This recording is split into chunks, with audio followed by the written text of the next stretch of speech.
औज़ुबिल्लाहि मिनश्शैतानिर्रजीम बिस्मिल्लाहिर्रहमानिर्रहीम रब्बि इश्रह ली सदरी व यस्सिर ली अमरी वहलुल उक़दतम मिन लिसानी यफ़क़हू क़ौली। अस्सलामु अलैकुम students. Today is 24th August 2020 and Monday.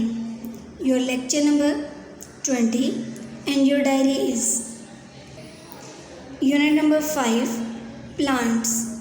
Reading book page number 46 to 48 यानी कि चैप्टर नंबर 5 है हमारे पास, इसका नाम है प्लांट। उसकी रीडिंग करेंगे। वो रीडिंग है हमारे पास बुक पेज नंबर 46 से 48 तक। So open your books. 5 class हम लोग प्लांट्स के बारे में पढ़ रहे थे। इसमें हमने ये डिस्कस किया था कि प्लांट्स मोनोकोट भी होते हैं और डाइकोट भी होते हैं, और वही टॉपिक लेके हम लोग चल रहे थे। तो इसे हम कंटिन्यू करते हैं। लीफ यानी कि उनके लीफ में कैसे डिफरेंस है मोनोकोट लीफ में और डाइकोट लीफ में। If you look closely at a leaf you will see that it has a tiny transport system embedded in it. ठीक है, अगर आप बहुत गौर से पत्ते को देखते हैं तो हमें क्या नज़र आएगा, उसमें बहुत छोटे से ट्रांसपोर्ट सिस्टम है जो कि पत्ते के अंदर धंसे हुए होते हैं। एम्बेडेड होता है धंसे हुए होना, यानी कि पत्ते के अंदर, हर पत्ते के अंदर एक छोटा सा ट्रांसपोर्ट सिस्टम पाया जाता है अगर हम गौर से देखें तो। This is a network of veins. इसे हम नेटवर्क ऑफ वेन्स भी बोल सकते हैं, कहते हैं। जैसे कि देखिए यहाँ पे हमें बारीक बारीक लाइंस नज़र आ रही हैं जो कि बिल्कुल स्ट्रेट हैं। ये हमारे पास ट्रांसपोर्ट सिस्टम है, और यहाँ पे देखें ये पहले एक सीधी लाइन है और इसके साथ ये नेटवर्क बना हुआ है, ये जाल बना हुआ है। तो ये हमारे पास ट्रांसपोर्ट सिस्टम है। The leaves of monocot plants have parallel veins. अब जो हमारे पास मोनोकोट प्लांट है उसके लीव में पैरेलल वेन्स होती हैं। ये देखिए मोनोकोट लीव है तो इसका ये हमारे पास लीव है ना, तो इसमें क्या है कि पैरेलल वेन्स पाई जाती हैं। ये इस रुख की जो वेन्स होती हैं सीधी, उन्हें हम पैरेलल वेन्स कहते हैं। रनिंग इन स्ट्रेट लाइंस, जो कि बिल्कुल सीधी है।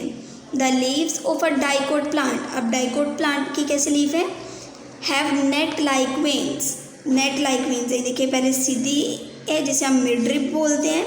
ये सीधी लाइन है ना, ये वाली दरमियान वाली, इसे हम मिडरिप बोलते हैं। और ये जो साइड्स पे जो नेटवर्क बना हुआ है इसके बारे में बात करें कि नेट लाइक वेन्स हैं इसकी, जो क्रिस क्रॉसिंग फॉर्म में पाई जाती हैं ऑल ओवर द लीफ, पूरे पत्ते में। तो ये आप लोगों को क्लियर हो गया है कि लीफ कैसा होता है मोनोकोट का और डाइकोट का। मैं फिर से बता देती हूँ कि मोनोकोट लीफ जो होते हैं उनमें पैरेलल वेन्स होती हैं जो कि बिल्कुल सीधी होती हैं, स्ट्रेट लाइन्स होती हैं। जबकि डाइकोट प्लांट में जो वेन्स होती हैं वो नेट लाइक होती हैं, नेट लाइक वेन्स बनाई होती हैं क्रिस क्रॉसिंग फॉर्म में। लीफ के बाद है हमारे पास फ्लावर। तो फ्लावर कैसा होता है, if a flower has 3 petals और a number which is divisible by 3 it is the flower of a monocot plant. Monocot plant के जो फ्लावर्स होते हैं वो किस तरह हमें पता चलेगा, उसमें 3 पेटल्स होती हैं या डिविजिबल बाय 3 यानी कि 3, 6, 9, 12 इस तरह होती है, यानी कि 3 के टेबल पे जो आ सके पूरी। तो इस तरह हमारे पास पेटल्स होती हैं मोनोकोट फ्लावर की। If a flower has a number of petals, अगर फ्लावर के पास बहुत ज़्यादा पेटल्स हैं, that can be divided by 4 और 5, जो 4 पे डिवाइड हो सके या 5 पे डिवाइड हो सके, then it is the flower of a dicot plant. तो उसे हम डाइकोट प्लांट का फ्लावर कहेंगे। इनमें डिफरेंस एक दफ़ा फिर से सुन लें कि फ्लावर में क्या डिफरेंस है मोनोकोट और डाइकोट के प्लांट के फ्लावर्स में। तो मोनोकोट जो प्लांट होता है उसके फ्लावर में 3 पेटल्स होती हैं या डिविजिबल बाय 3 होती हैं, यानी कि 3 के टेबल पे जो आ जाएंगी 3, 6, 9, 12, 15 इस तरह। लेकिन जो डाइकोट होता है इसमें बहुत ज़्यादा पेटल्स होती हैं, लेकिन इस तरह होती हैं कि या वो 4 पे डिवाइड हो सके या 5 पे, तो वो डाइकोट प्लांट का फ्लावर होता है। नेक्स्ट हमारे पास रूट्स इनकी। The underground part of the plant make up the roots.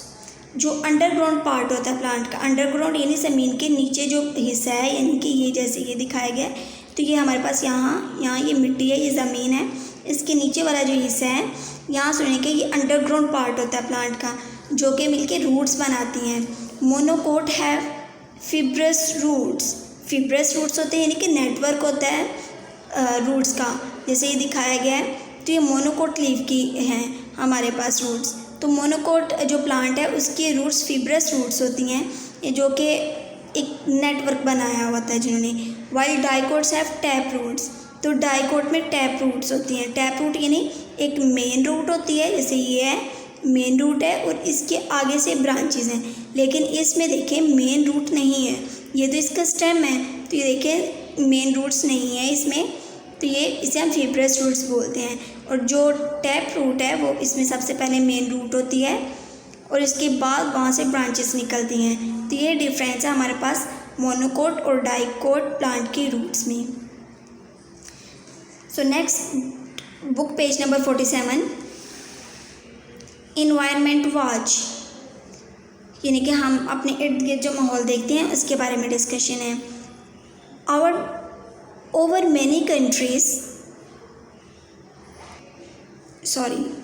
many centuries, scientists have developed new methods of farming. बहुत ज़्यादा सदियों से साइंटिस्ट ने नए तरीके ईजाद किए हैं फार्मिंग के, खेती बाड़ी के। They have tried to find the best seeds in order to produce the best yield of fruits, vegetables and other crops. तो उन्होंने बहुत कोशिश करके इस तरह के बीज तैयार किए हैं कि जो कि बहुत ज़्यादा फल, सब्जियां या फसलें वगैरह उगा सकें, पैदावार दे सकें। In many countries they have been able to produce high yield and bigger better looking crops. बहुत ज़्यादा कंट्रीज़ में वे इस काबिल हो गए हैं कि हाई यील्ड प्रोड्यूस हो सके, यानी कि ज़्यादा से ज़्यादा पैदावार हो सके फसलों की, and bigger better looking crops, और बहुत ज़्यादा देखभाल भी करने की इसमें ज़रूरत नहीं पड़ती, बहुत अच्छी फसल उग सकती है। This is not always a good thing, क्योंकि ये हमेशा ही अच्छी चीज़ नहीं होती है हमारे लिए या फार्मर्स के लिए। If the yields are too good, अगर इनकी पैदावार बहुत अच्छी होती है, फसलों की पैदावार, farmers are not paid enough for their produce, तो फार्मर्स को इतना ज़्यादा पेड नहीं किया जाता कि जो उन्होंने प्रोडक्शन की है, जो उन्होंने फील्ड प्रोड्यूस की है उसके लिए। In some countries farmers are paid to destroy their crops, कुछ कंट्रीज़ में ऐसे होता है किसी भी वजह से, यानी बारिशें ज़्यादा होने की वजह से, सैलाबी रेले की वजह से अगर फसलें ख़राब हो जाती हैं किसानों की, तो उनकी गवर्नमेंट उन्हें पे करती है। This is done to protect the price of a particular crop, तो ये इसलिए किया जाता है ताकि उनकी जो ख़ास क्रॉप्स थी, जो फसलें थी, उनकी प्राइस है उस तरह से तो नहीं होती है, लेकिन उसका मदावा करने की पूरी कोशिश की होती है। The flavours of fruits and vegetables can be affected when too many man made chemicals, pesticides, insecticides and other additives are used. उन्हें कहा कि जो हम फ्रूट्स वेजिटेबल्स वगैरह उगाते हैं उन्हें लोग देखकर कितने ज़्यादा मेडिसिन वगैरह स्प्रेस वगैरह करते हैं किसान, तो कहते हैं उनकी वजह से, यानी मैन मेड जो केमिकल्स होते हैं, इंसानों ने जो खुद केमिकल बनाए होते हैं वो देने की वजह से, कीड़े मार अद्वियात की वजह से, या खादों वगैरह की वजह से, या कोई भी दूसरी चीज़ शामिल करने की वजह से उनके फ्लेवर्स में रद्दोबदल आ जाता है, यानी अफेक्ट होता है।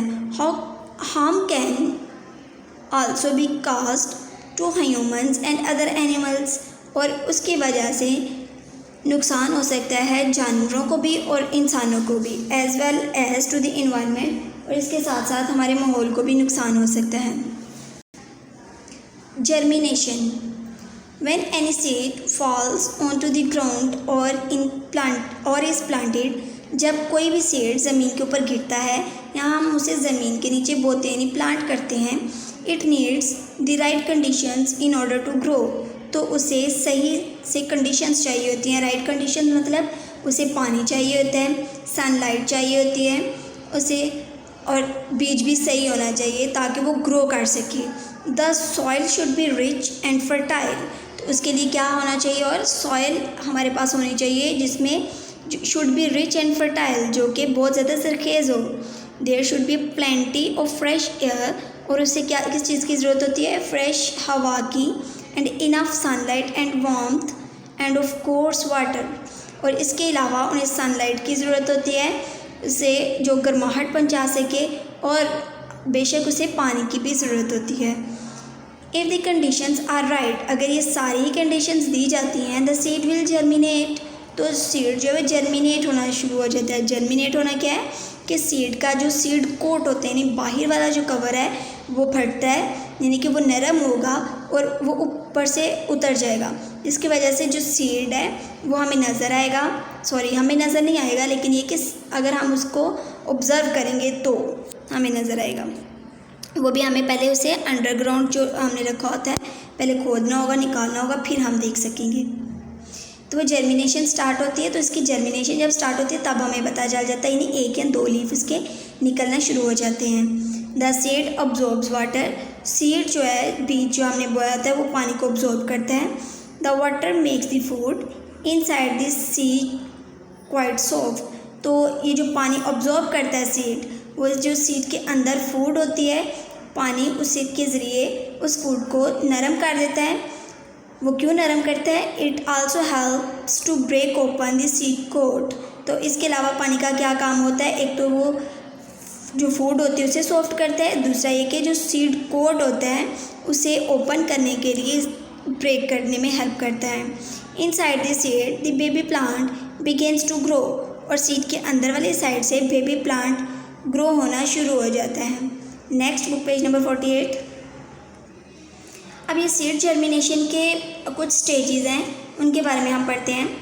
Hair are the stages of germination in a bean plant, bean plant के जर्मिनेशन की स्टेजेस हैं जिसको हम यहाँ पर डिस्कस करेंगे और डायग्राम के जरिए हम समझेंगे भी। The seed is buried in the soil, सबसे पहले क्या करते हैं, हम सीड लेते हैं, उसे ज़मीन में बरीड कर देते हैं, यानी कि ज़मीन में उगाने के लिए हम उसे ज़मीन के अंदर रखते हैं। It gets warmth and water, फिर हम उसे पानी देते हैं और ज़मीन के अंदर से उसे वार्मथ जो है वो प्रोवाइड की जा रही होती है। The seed coat becomes soft, जब पानी मिलता है उसे तो वो फूड को भी नरम करते हैं। उसके बाद दूसरा हमने इसका फंक्शन पढ़ा था कि वो जो सीड कोट है उसे सॉफ्ट करती है ताकि वो ब्रेक हो सके। तो ये सबसे पहले डायग्राम देखें, यहाँ पे क्या है, सबसे पहले सीड लिया गया है जो कि ज़मीन में उगाया गया है, ब्रीड किया गया है। The seed leaves become soft and open, seed leaves जो है वो सॉफ्ट होना शुरू हो जाते हैं और ओपन होना शुरू हो जाते हैं। फिर क्या है, थर्ड स्टेप है, the root begins to grow downwards spreading to find water, तो सबसे पहले इसकी रूट्स ग्रो होना शुरू होती हैं। तो रूट्स ये देखें यहाँ पे प्लांट में सबसे पहले हमने यहाँ पे देखा है कि सीड ग्रो करवाया गया, हमने प्लांट की है, उसके बाद सबसे पहले इसकी रूट्स ग्रो हुई हैं। तो रूट्स ग्रो होंगी, जब रूट्स ग्रो होंगी वो डाउनवर्ड ही मूव करेंगी क्योंकि रूट्स तो अंडर दी ग्राउंड होती हैं, इस वजह से तो डाउनवर्ड मूव करेंगी, वहाँ पे ग्रो करेंगी। इसके अलावा स्प्रेड होंगी, यानी फैलना शुरू हो जाएंगी ताकि ज़मीन से पानी वगैरह ले सकें। इसका फोर्थ स्टेप देखें, द शूट ग्रोज अपवर्ड्स, जब रूट्स ग्रो हो जाती हैं तो उसके नेक्स्ट स्टेप ये होता है कि शूट ग्रो होना शुरू हो जाती है। शूट यानी स्टेम, तना से बोल रहे हैं, reaching for air and warmth of sunlight. तो ये देखिए कि नेक्स्ट क्या हुआ है, नेक्स्ट स्टेप में ये रूट्स पहले ग्रो हुई हैं, इसके बाद ये शूट ग्रो होना शुरू हो गई है।